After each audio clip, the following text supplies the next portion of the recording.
sasho sangena sagulukudela nenqa izivele yohlelo lwakho ekhaya jikelele singena necapha wena wabona amaphoyisa ezolanda umgulukudu wendawo sishaya ngesitshuluke esinqanqayo namhlanje mbukeli njengoba sikuphathele izindaba ezemidlalo njalo njalo awasele ngaphandle phela ama trends oza kwethu nje basawapheka yeza kodwa we bantu nimbonileni kodwa uThabo Best enkosi yami esecamela igudumaneni lakhe we bekuchwaza ke inkundleni zokuxhumana abantu bethi nje love lives here namhlanje ke mbukeli usuku lokubungaza iqhaza labesifazane iWomen's Day njengoba nje ubona ke lolu hlelo oludonsa amahora amathathu wonke luqhutshwa yithina imbokodo womandla ebantwini ke besifazane sithi nje sibafisela usuku oluhle emhlabeni labo bantu abakhulisa imindeni kunzima bayenza ifudumale iningi labantu besilisa ke abalapha baphumelele ngishona nje udirector lo unakekelwa umuntu wesifazane Kholosa how happy Women's Day happy ingase ngingafikelela nje ukhake siyakulava risha va nami niyavulana risha sana ngothando luka love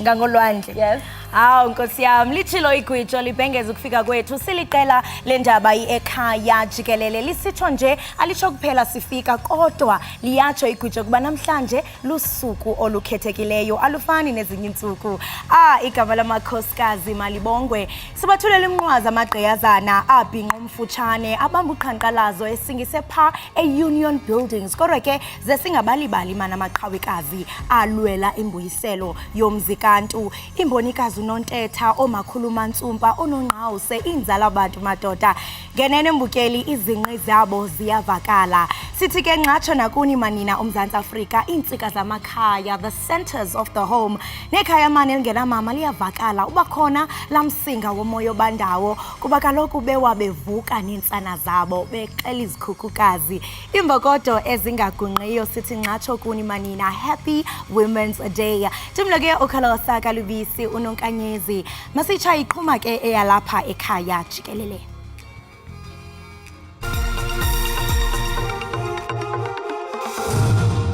They don't even specify as to why a car is impounded.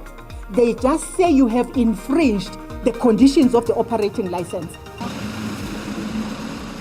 Umphathiswa wamapolisa ubhekicele ugxeke umphathiswa wezothutho eNtshona Koloni ngokuphula umthetho wezothutho okukwenzeke na njengokuba kuqhubeka uqhankqalazo lweteksi kwelaphondo.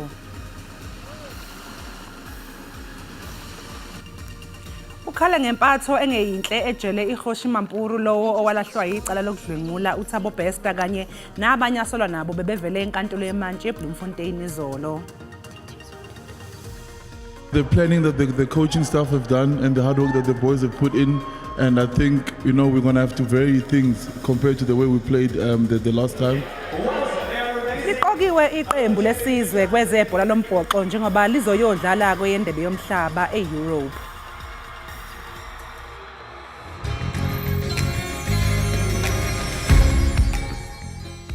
Sihlushwa izintuthwa lezimpimko emabaleni. Okay, othethayo ke ngulonkalakazi ndicela nihlale bethunana niyibukela ekhaya jikelele kufumaneka indaba ezibalulekileyo imozulu ezemidlalo ezomculo ndicela nihlale apha ke nibukelile bantasenda ndithanda kakhulu sihlushwa izintuthwa lezimpimko emabaleni.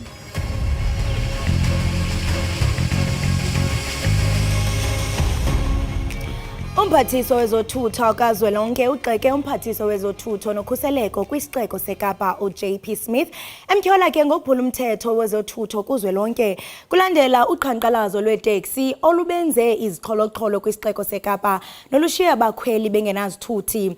Singaphaya kwamashumi anesithandathu iteksi ezithe zoxuthwa kubanini bazo nobukho ke kulele kukwayimbo umphathiswa ke bethetha namajelo endaba eMidrand wamemelela ukuba zikhululwe ngokukhawuleza eziteksi. Umphathiswa wezothutho enomsindo utyityimbiselele umnwe isixeko seKapa ngokungathobeli imithetho kazwelonke nomgaqo-siseko. If you look, they even report on the money that they are actually getting from the taxi industry, and they budget on that. It cannot be. The mayor, in fact, the MMC responsible for safety and security in the Western Cape, he says for one truck that is banned, we are going to impound 25 taxis. No, you can't say that. ukwathezi lilishwa izenyeliso ezijoliswe kwicandelo leteksi. If you look at the notices that they give you, if you like, it will be your ticket. They don't even specify as to why a car is impounded. They just say you have infringed the conditions of the operating license. And those conditions, they are more than 50. Umphathiswa zothutho uthi siyaphanza isixeko seKapa kumilisela ngendlela efanelekileyo imithetho yezothutho kwaye sidala umbhodamo ngeyomfuneko.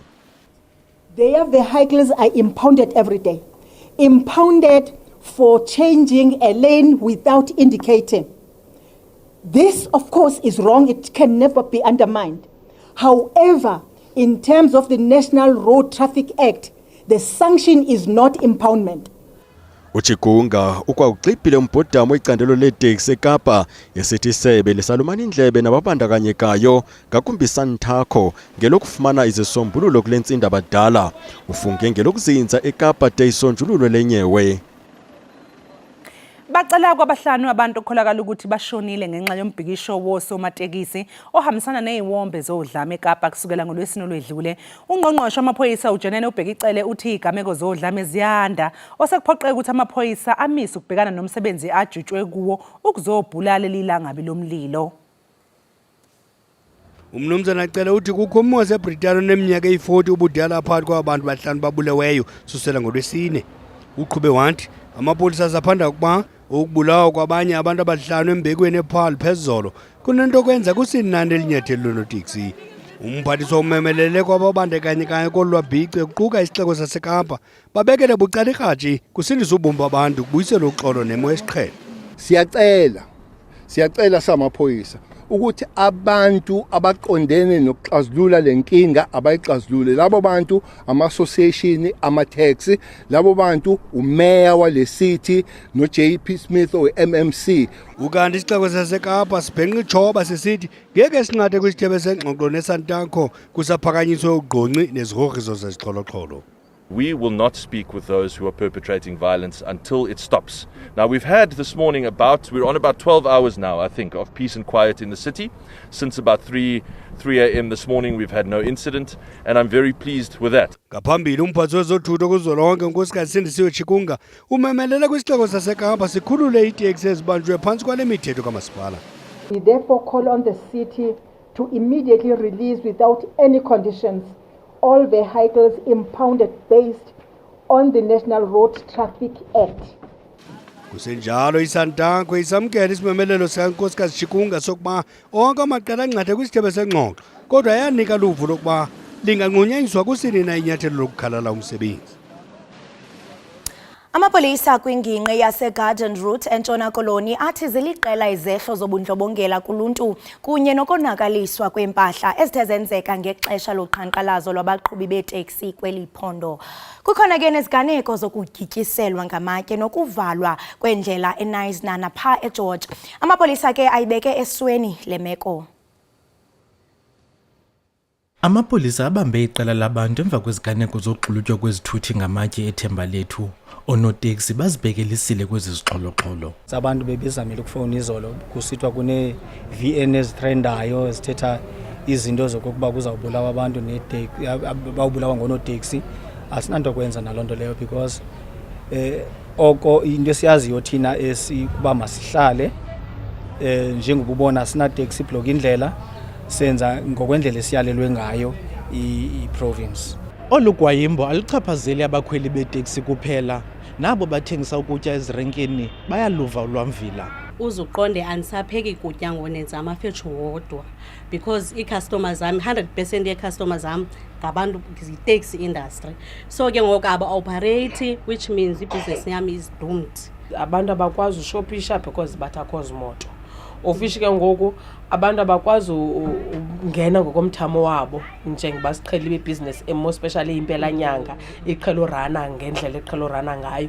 Amapolisa ibeke phansi kwelisi libukhali lemeko kwindaba ze-SABC. Ndingusiphiwe Wobasi eThemba Lethu eGeorge. Umgulukudu oweqa ejele edonsa isigwebo sokudlwengula nokubulala uThabo Bester ukhala ngokuphathwa ngendlakadla ejele iHoshimampuru lapho egqunywe khona. uBester ke uthi uchitha amahora ngamashumi-23 ngosuku eboshwe ngozankosi. Lokho kuhlaluke ngesikhathi uBester naba-14 asolwa nabo ngokweqa kwakhe ejele bevela enkantolo yemantshi yaseBloemfontein. uThabo Bester noGqirha Nandi Magudumana badibene enkundleni namhlanje emva kokuba bagqibela ukuba ndawonye ukubanjwa kwabo eTanzania ngo-April. Ukuvela enkundleni kunike ezizinqandamathe ithuba lokuba zithane ntsho emehlweni zibobotheka kunzima nokuba zisuse isandla somnye komnye. uMagudumana ongumtyholwa wesine noBester ongumtyholwa wesihlanu bakhalaze enkundleni ngempatho egadalala. uMagudumana uthe ubotshwe izandla neenyawo ngelixa ekwiveni yamapolisa esendleleni yenkundleni. Igqwetha likaBester lona lixelele inkundla ukuba liza kuya kwinkundla ephakamileyo ukucela umngeni ngeemeko aphila kuzo uBester entolongweni.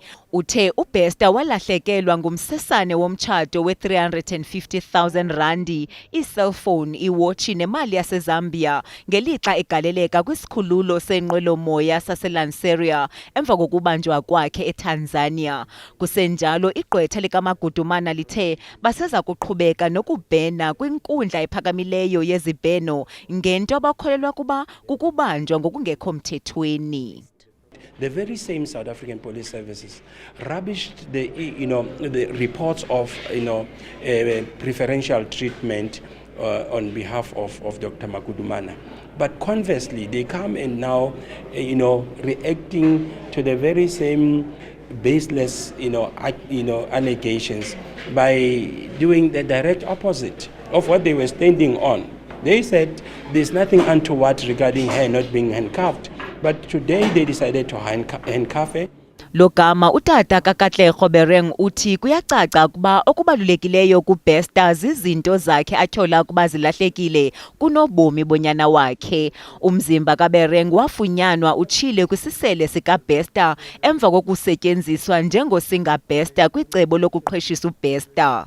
Abanye abatyholwa ababini uSinowa Motswari noMutanyane Masukela baxelele inkundla ukuba ingqina elithile lenkundla liyaphendula kwimibhabhasho yabo kumaqonga onxibelelwano nokukhokhelele ekubeni inkundla inike bonke abatyholwa abangaphandle ngebheyile uluhlu lwamangqina enkundla ngelokuqinisekisa ukuba abanxibelelani nabo njengoko unxibelelwano lungabeka emngciphekweni icala lenkundla kweli tyala.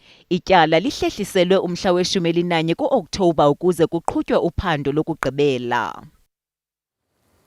ISantaco, isebe lezothutho nekhendlo lebhasi necandelo xebe lebhasi bavumile ukuseka igqiza eliza kujongana nokuhlasela kwebhasi eMpuma Koloni. Amatyala ke angaphaya kwe-150 avuliwe emapoliseni oko kwaqala oluhlaselo. Isehlo sakutshanje ibikuhlasela ke kwebhasi ezimbini ze-AB 350 ezithe zatshiswa eCacadu. Igqiza eliza kusekwa liza kuqinisekisa ukuba abaqhubi nabakhweli bakhuselekile ezindleleni. Eliphulo liza kuququzelelwa lisebe lezothutho ephondweni. Nesigunyaziso senkundla esimalunga no-Intercape uba makukhutshwe amagosa amapolisa akwazi ubana akhaphe ibhasi kwimizila ezihamba kuyo. Siyasibhena ke esi sigwebo sayo ezinkundleni kuba sikholelwa into yobana asizukwazi ubana imali yobana sibe nomkhosi wamapolisa agada u-Intercape kuphela. Uba ngomso kuzawuvela enye iqumrhu lebhasi, ngomso ibe ikhampani ye-construction, ngomso ye-security ethi masibagade. ISantaco ithi ike yafumanisa ukuba akhona amalungu ayo achaphazelekayo koku iza kuwagxotha. Sivumelene ngento ethi makwenziwe isigqeba esizawudibanisa amacala amabini. Eso sigqeba ke sizawunyuka sisehlika ukuyothetha nee-members phaya egroundini. Ishishini lebhasi lonwabile ngezicwangciso ekufikelelwe kuzo. Sizama kangangosinako into yokuba makubekho unxibelelwano lokuzama ukusombulula le ngxaki sihlangabezana nayo, le yokuvalelwa kwebhasi nokutshiswa kwazo. Kulindeleke ukuba eliphulo kuvunyelwene ngalo ngalamalungu libe liqalisa ukusebenza ngoLwesihlanu. NdinguNomzwane Lemngoma kwiindaba ze-SABC eMthatha. Iqembu lezombusazwe iNkatha Freedom Party likhahlele ngazo zombili izinsolo zokuthi kuboshwa itulo lokuketula umengameli waleli qembu uVelenkosini Hlabisa. Ngesonto eledlule amalungu esigungu esiphezulu saleli qembu acikice incwadi yohlu lwekhalo enxusa unobhala Jikelele weqembu kuba abiza umhlangano ophuthumayo wesigungu esiphezulu kuleli qembu. Kukholakala ukuthi ke inhloso bekunguphakamisa ivoti lokungabethembi ubuholi bukaHlabisa kuleli qembu. Uhla lwezikhalo obulubhalwe amalungu e-IFP lwasabalala ezinkundleni zokuxhumana. Le ncwadi yabe ibhekiswe kunobhala Jikelele weqembu kucelwa umhlangano. Kwaqubuka izinsolo zokuthi ngaphakathi eqenjini kukhona abafuna ukugudluza umengameli weqembu uVelenkosini Hlabisa.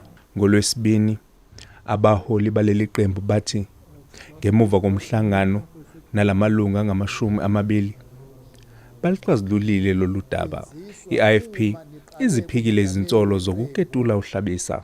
Leli qembu lithi laba bebefuna ukukhuluma ngezinto ezifaka umfaniswano weqembu kanye nezikhangiso zalo.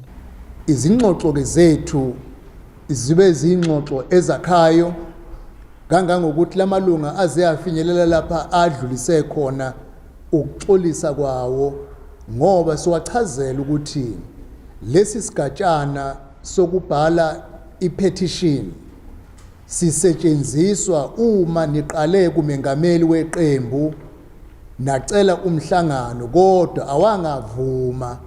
Ngezinsolo zokuthi kunokusabela impilo yakhe, uHlabisa uthi akathandi ukukhuluma ngalolu daba. Kuliqiniso ke ukuthi abaholi bezimbusazwe abahlukeneyo babhekana nezimo ezahlukahlukene, ezinye ezibeka impilo yabo engcupheni. Yinto ke uhulumeni ngesakhiwo sakhe samaphoyisa uma behogelile ukuthi ikhona impilo yomholi othile esengcupheni baye bemqwashise. Iqembu lithi libumbene futhi izinhlelo zokhetho zimi ngomumo. Mlondi Khadebe, SABC News, eThekwini. Imibhiyozo yama-40 wasekwa umbutho we-United Democratic Front iza kubanjwa ngaphandle komnye wabaseki bayo. Kudliwano-ndlebe neziko le-SABC, umfundisi Ellen Busak umehla esithi akazusamkela isimemo salo msitho. Elitshantliziyo lomzabalazo eliminyaka engama-708 lityhole abaququzeleli bale mibhiyozo kunye nabo babezinkokheli zalo mbutho owabhangiswayo ngeminyaka ye-90s kokusebenzisa le mibhiyozo njengendlela yokuvuselela umbutho we-ANC. Ekhupha imbilini yakhe owayesakuba lilungu le-ANC kunye ne-UDF, umfundisi Alan Busak uthi le mibhiyozo izayo yama-40 yasekwa UDF liqhinga lokuquma nokuvuselela i-ANC kusetyenziswa i-UDF. I talk about reviving the spirit of the UDF, and I'm not talking about reviving the spirit of the UDF as a cover under which we must now revive the ANC, because the ANC itself cannot do it. That's what I think UDF 40 is doing, and I told Comrade Popo that. So that's why I will not be there. Unyawontle uthi umbutho we-ANC uphulukene nendlela yokuziphatha kule minyaka emalunga na-30 eli loMzantsi Afrika lafumana inkululeko. Ukwatyhole lo mbutho ngokuyiphatha dlaka-dlaka inkululeko. Uqhube ngelithi sekukudala yena wayizela ngomva i-ANC kwaye akasadibani nokudibana nawayesebenza nabo kulo mbutho. When the ANC cuts you out, they cut you out, man. There's the saying that they usually warn me about. It's outside. It's cold outside the ANC. You know that one? Yeah. Kwiphulo lwe-ANC lokuzama ukuzilungisa, uBusak uthe bubuciko nje obungenasihlahla. Uthethe wophela washiya alilebeleyo ngeenkokheli ze-ANC kunye nomongameli weli. Uqhube ngelithi umongameli Ramaphosa uphathwa njengeqanda xa kufaniswa nabo aza emva kwabo. Kumba womlo ophakathi kweRussia ne-Ukraine, umfundisi ubuqhwabele izandla ubume boMzantsi Afrika kulomba. Umnyango wezokuhlaliswa kwabantu e-Eastern Cape unxusa abantu kuba abahlaselwe ububha nendlela bazama ukuthola usizo kuhulumeni. Umbiko sokuhlanganiselwe intatheli Iindaba ze-SABC ulubabalo dada ezinze esifundazweni Eastern Cape. Elikhaya lisamachekile kukushiywa kwalo ngamalungu osapho amane. Kuvakala ukuba inkosikazi enama-38 iminyaka ibulele abantwana bayo abathathu phambi kokuba izigqithise amafu. Imibutho yasekuhlaleni, urhulumente kunye noluntu jikelele bangena bephuma kweli khaya bezise inkxaso. Okwehlile izibilini noko siyabonakala uba sihoyekile noko. Ndisitsho ke ndisithi ke noko iyathembisa ikhwelo lethu besilihlabile urhulumente ngokwenzeka kwesi sihelegu. Ukanti urhulumente uthi lukhona uncedo kubantu abazibona begaxeleka kwiimeko ezinobunzima. Kukhona ukuxinzelelo engqondweni, kukhona ukuxinzelelo emphefumlweni. Social workers ke azikhona ke for uxinzelelo lwasemphefumlweni.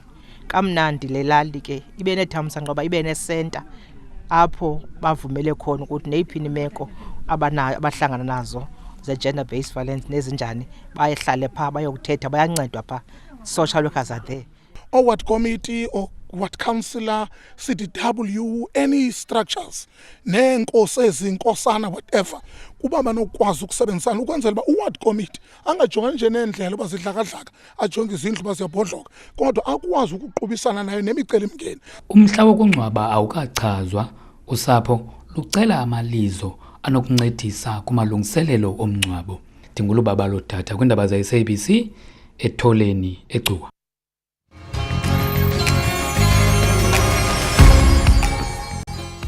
Sikwamukele mbukeli Ekhaya Jikelele, sibonga kakhulu ngokuthi uhlanganyele kanye nathi.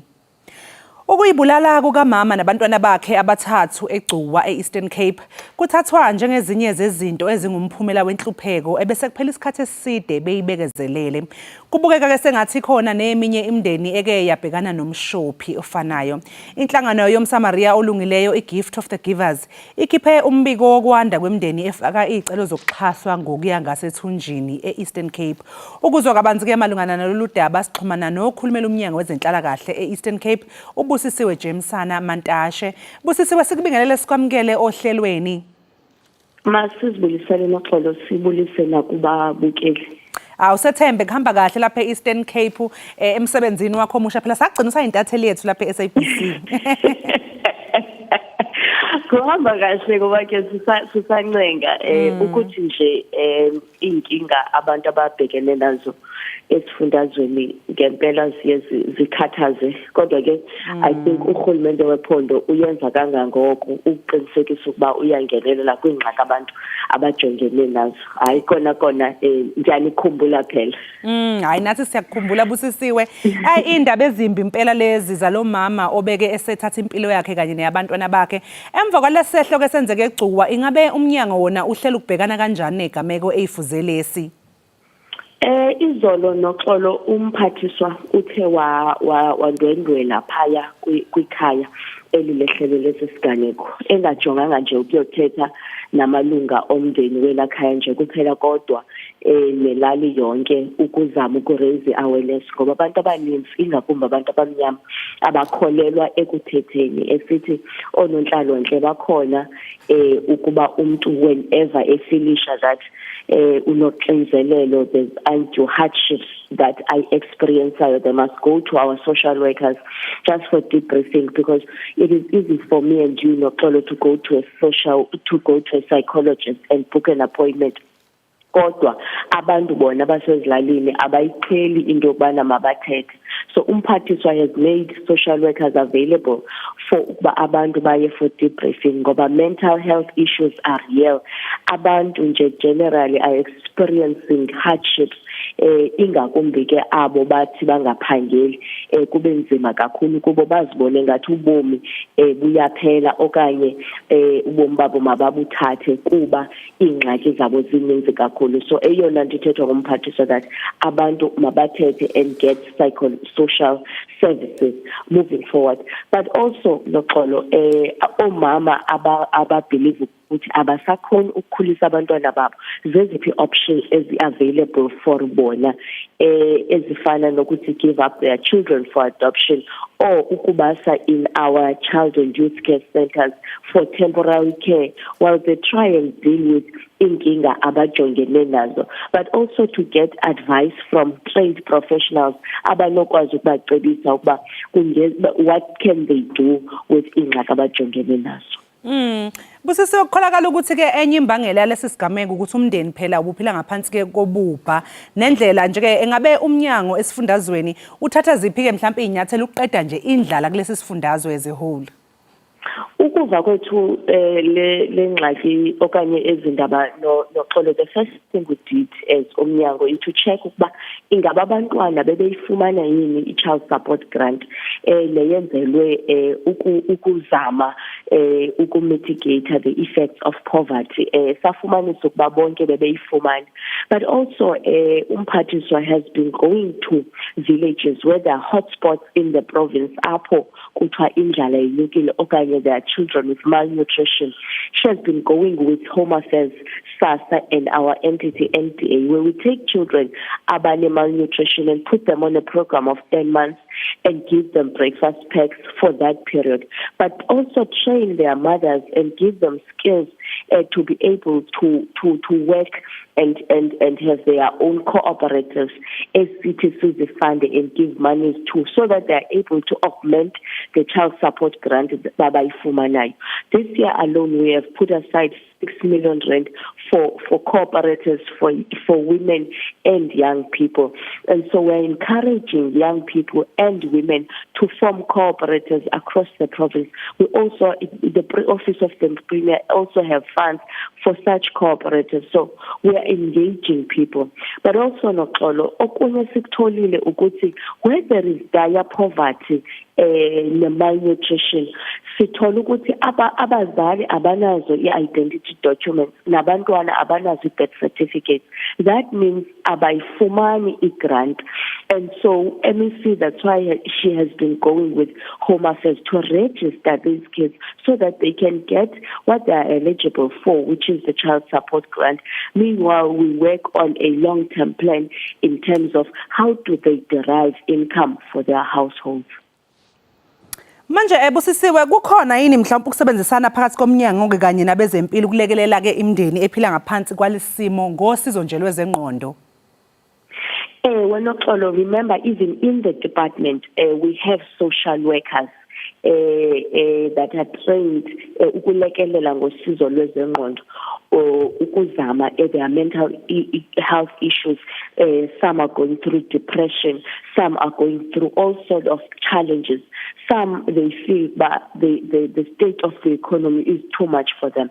That's why we are encouraging them to go to our offices, and we have offices in every district, and the department is the closest department you can find to the people, because we have social workers that go in and out of communities, and so encouraging that they go to social workers, not when they are not getting grants only, not when someone has died only, not when a huge incident has happened, but whenever someone feels they are overwhelmed by their challenges, they must go and seek help, seek an ear of social workers. They will listen, they will advise. They are trained to give that psychosocial support to individuals, but also working with other departments, Department of Health, if there is the need to refer people to psychiatrists and other specialists in that field. Ungathini nje ke Busi ebantwini bakuleso sifundazwe ababhekene nezingqinamba ezithinta ingqondo nokuhantalala ke i-depression? The one thing we are preaching, Noxolo, ukuthi please abantu, they must go to our social workers. They are there. There is nothing wrong with you going to offload and to get a debrief session. We are all going through a lot, and it's 10 times for abantu abashala ezilalini who have lost all hope. But there is hope and there is help in government departments, especially for social development. The first point of call would be to speak to a social worker. A social worker would also write a report ukuthi kwenzekalani and what other interventions are in need. If we sidinga ukuxhumana neminye iminyango okanye amanye amasebe, we do that and make those referrals. But if it's something that we can help, we actually help as a department. Offer help in the immediate help that is needed, but also look at long-term help. How do we help families that are experiencing ubunzima obuninzi in the long term? We really would want to help our people before it gets to a point where kusivuke kunesigameko sokuthi ubani uzibulele wabulala nabantwana. It does not have to get to that. We also have youth and child care centers where we can take care of children. Yes, there are not many that people would go in numbers, but if needs be, we will take those kids. We will work with the private sector to try and see solutions to people's problems. It really does not have to get to a point of this. We will make the necessary referrals even to other departments to make sure that siyakwazi ukuncedisana nabantu bakuthi. Sasiphetha nje Busisiwe, mhlawumbe sacela nje usinika imininingwane ama-details mhlawumbe abantu lapha abangabalekela khona mabedinga usizo. Ngiyeza ukhuluma ngama-social worker, mhlawumbe nje umuntu ohlala egcuwa ukuthi ama-social worker atholakala kanjani, or mhlawumbe makukhona inombolo noma lapha abangaya khona bashayele khona for usizo. Kanye pha egcuwa noxolo, we have funded 5 centers, 4 wide door centers of hope, a safe home, a safe house for women, but also a men's mentorship program. But I think noxolo kumaxesha amaninzi, it speaks to how people are not used to talking or going to seek for help. Remember the area where this incident took place. Years back, just a few years back, there was a serial killer there who killed a lot of people, and we intervened as a department, and then we introduced these centers. So many people from the area are aware that there are these centers, but they are not making use of them, and we'd like to urge and appeal to them to make use of them.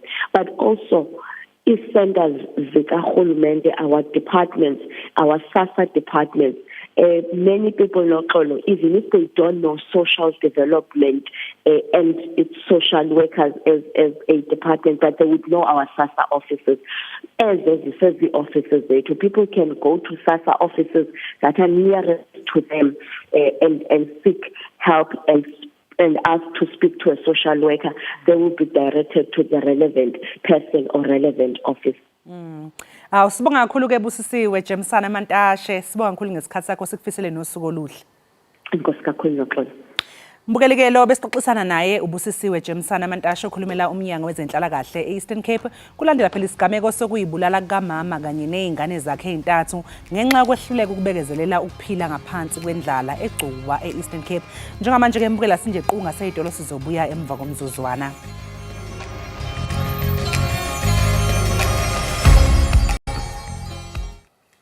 Sikwamukele mbukeli Ekhaya Jikelele.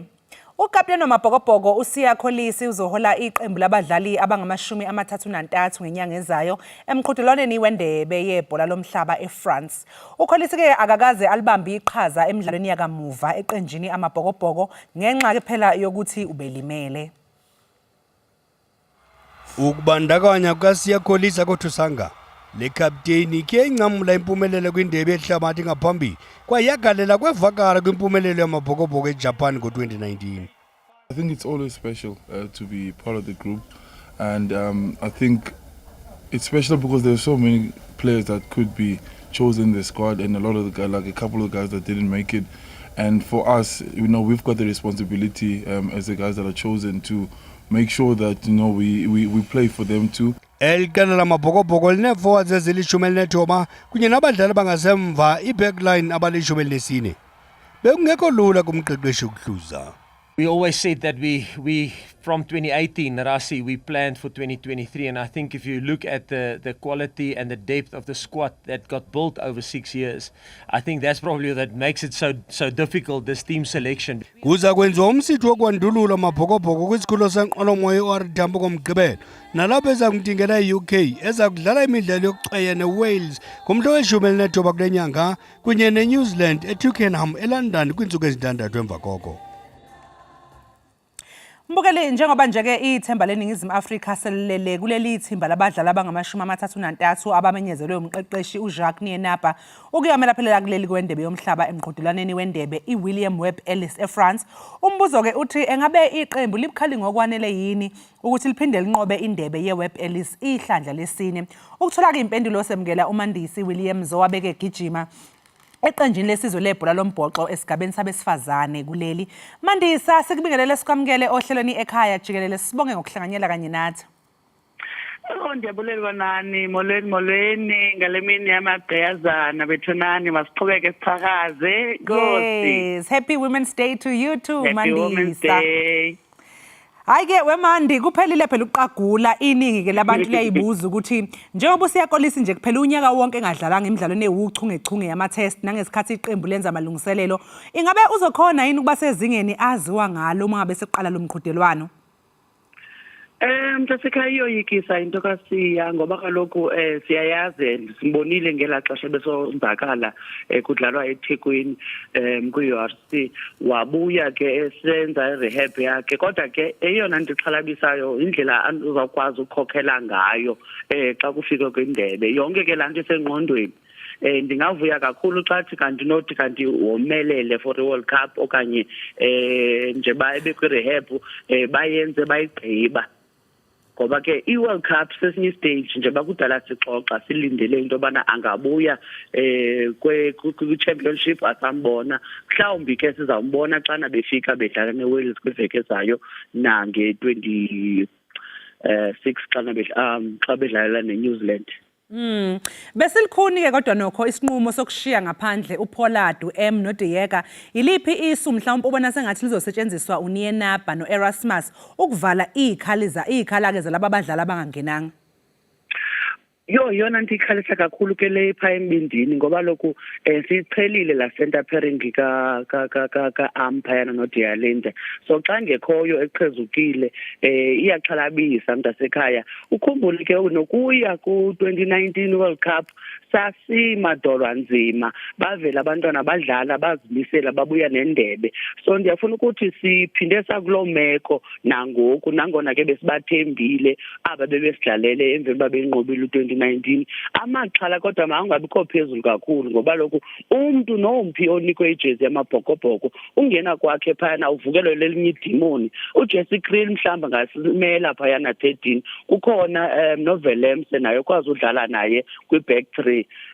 Phambili simkelweni nguLodiaga, but ke at least bakhona uMarvin Ori, uJean Klein begqibo mdlala apha nezitomas ekhayeni eyinzalelwane yowalapha bebedlala neMunster kwi-URC final nezitomas. So ndiyafuna ukuthi noko loo mava lawo angakwazi usinxiba ezinye izikhewu. Eyona nto ezawuxhalabisa nakakhulu le pha fly half umani noko simthembile kodwa uzamile usidanisa kwiveki ephelileyo xa ngakwazi uzifaka ezabhola ziyepalini. Umdlalo wakhe umhle kakhulu wona uyabukeleka. Nansi into apha epalini uba nayo laa ndawo igevezelo samadolo. Mhlawumbi ke xa sifika kwindebe uyawuthi ukuqina nakwezi test zimbini zizayo. Ungabikho ke kukaPollard yenye into edlumzi ngoba lokhu uPollard siyayazi ungene kulaa team emncinci, well grounded player, ibe ngumntu ke besinethemba ubana uzawubuya xa kubuya uKolisi okanye ke mhlawumbe uYantshisi benza kubekho i-backup nokwezinzileyo kwa-10.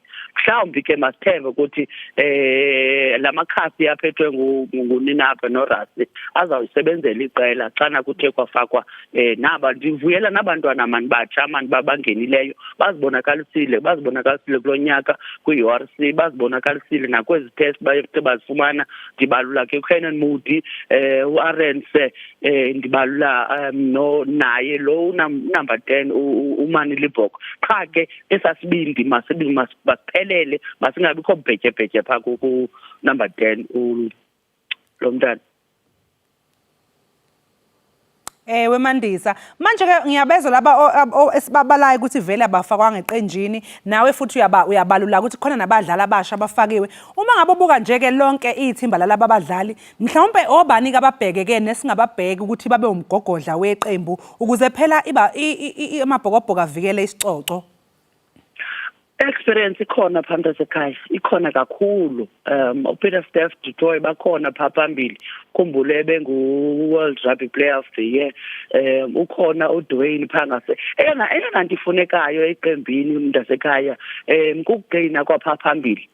So i-experience ikhona phambili akho ndiyifileyo ngoba lokho umtshini ufuneka uqala ukhale phambili kwenzela bane nangasemva ke ngoku because badakasa ngasemva xa izinto zisenzeka pha phambili ifana noba kuyadefendwa iphases ezininzi bangaba pha phambili abavumi nangasemva siye sikhule sasibindi bathi no asinobadanisa abadlali bethu pha phambili so bakhona uTrevor Nyakani experience ininzi kakhulu obongi imbonambi uba ne-captain's armband kwiveki ephelileyo omalhebe bakhona phayana ndingabala kube kusasa mntasekhaya qha kufuneka babe in sync kule iveki ke-19 umqeqeshi enze sure into yokubana ii-combinations zakhe uyazazi ngokubheka phambili for eza games kwi-World Cup ezi kanye asizuzibala ncam kodwa ufika kwi-World Cup abe kanti noko ii-combinations zizabe zisound zizabe zisolid. Ngaphambi kokuqala kwendebe yomhlaba amabhokobhoko ke azobhekana iWales kanye neAll Blacks. Ingabe Mandisa ibaluleke kangakanani ke lemidlalo?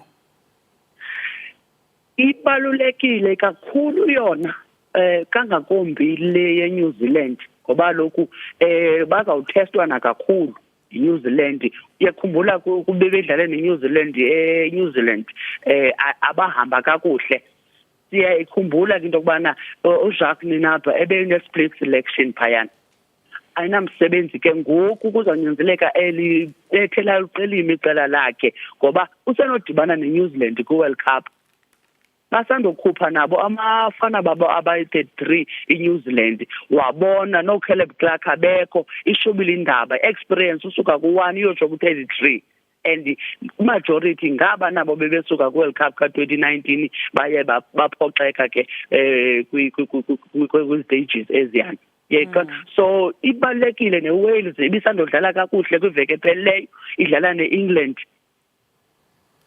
bethakala kwizigrams kodwa babuya second half sebefuna amanqaku apha shushu bawuphumelela umdlalo versus England so ibaluleke kakhulu kunyanzeleke into yobana ebazimisele ngokukhulu ukuyofacana ke neza games zipha kwi-World Cup mentally as well physically as well ngoba lokhu nezi games zinothi kanti zizawusibangela ingxaki kwezi ingxaki sinazo uyayiqonda asifuni ubanyebelela umuntu phayana okwenzeke noba yephi nickel enjani na sinayo na i-back half eyaneleyo for ukuvala eza spaces.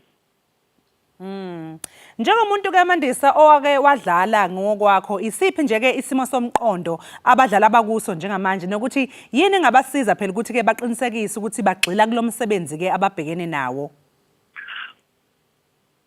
Into oyigcinisayo xana ungumqeqeshi kakhulu umdlali okhululekileyo umdlali onwabelayo umdlalo umdlali ofocused determined xana kuthiwa iplani ngoku ithi kube khona some sense of flexibility umuntu angabhoxwa kakhulu asakuxinezelo mntasekhaya funeka uphumelele uwonwabele umdlalo ukhumbule into oyenza ifana noba uyapheka xa upheka wonwabile izizathu zibanjani bamnandi yes naxa udlala wonwabile ke ungenaxinzelelo kwenzela uba xa wenze imistake ukwazi wena ungumdlali ukwazi uphinde uyilungisa ungakhange ukhawuleze ubaqale ngokugxeka kakhulu bakumotivate kakhulu kule nto ukwazi uyenza ongakwaziyo iqela liza kuncedisa kulethi ngokufana uba sithi umntu ongakwaziyo uwisa ngegxalaba lasekhohlo makazame ukuwisa ngengohlobo ngoba lokhu iyatshintsha yonke le nto uba ezimidlalo ihamba so amabonwabele imidlalo le ishekileyo abadlali uthembe umuntu osecam kwakho notyunjwe naye ba uzawukwazi ulithatha ixanduva. Iqala ke nasezinkampini laa nto ukuxolonga abadlali engqondweni ngaphambi koba ibe physical battle. Sasiphetha nje-ke Mandisa, ukube wena kuseyicathulweni zikaNienaba kumele ukuthi udidiyele leli thimba. Ngabe kukhona yini obuzokwenza-ke ngendlela eyehlukile? Kubadlali esinabo ntasekhaya ndiyafuna uxhasa ezi stance basithathileyo. Mna cha into inye bendinawuthatha uyantshisi ndimzise kwiqembu kuba ke indawo ye-fly half yona ithanda uba namakhwiniba eqeleni. Ngasemva i-back three iphelele embindini bazamile noko wenza Hazen ukhona bamfumene and wadlala imidlalo sambona uJesse naye ungazama udlalisa nge-midfield kangangoko kwaba abatyumbileyo. Pha ku-10 eyona nto ndinothi bendinokongeza umuntu omnye mhlawumbi ke ndiqhezule umntu ngasemva. Mna ke yandonqena ukuqhezula umntu and igama lomntu kuthiwa liduru kodwa mna bendinomqhezula uveli ndihambe noyantshisi to fit na-fullback to fit na-10. Hayi ke sibonge kakhulu ke Mandisa ngokwabelana nathi ngolwazi lwakho ebholeni lombhoxo. Sikufisele nosuku oluhle. Siyabulela mntasekhaya, inkosi nakubaphulaphuli. Happy woman. Mbukeli ke besixoxisana noMandisa Williams owabe ngumdlali wamabhokobhoko kwabesifazane. Sikhuluma nje ungumqeqeshi phela aphinde abeke umhlaziyi wezemidlalo. Amabhokobhoko azobhekisa ke noma azoflathelela kuleli ngomgqibelo eseyovela ke isicoco njengompetha bendebe yomhlaba ka-2019. Ithimba lokuqala labadlali bebanyana selithelekile kuleli njengoba kade libambe iqhaza emqhudelwaneni wendebe yomhlaba yeFIFA yabesifazane kanti ke litheleke izolo esikhumulweni seyindiza iOR Tambo International. Kulindeleke ukuthi ke ithimba lesibili litheleke namhlanje bese kuthi lokugcina ke lifike ngolwesine wakusasa. Ake sizwe ukuphawula kwabadlali abathathu abatheleke kuqala izolo. How do you summarize Banyana's participation at the World Cup? We did well. I'm proud of each and every one of us. We really went there and did our best and let God do everything for us. As I've said, it's a proud moment. I mean, it's a dream come true for each and every one of us. We went there knowing that it's not going to be easy, but we gave it our all. Yeah, we are very happy, especially as a team, because we know this team of Banyana, we always, when we play the tournament, we always want to make history. It's not by mistake that we won AFCON. We went to the World Cup, we wanted to give our best, and we did our best. We went to the knockout stages. We were unlucky to lose to Netherlands on the knockout stages.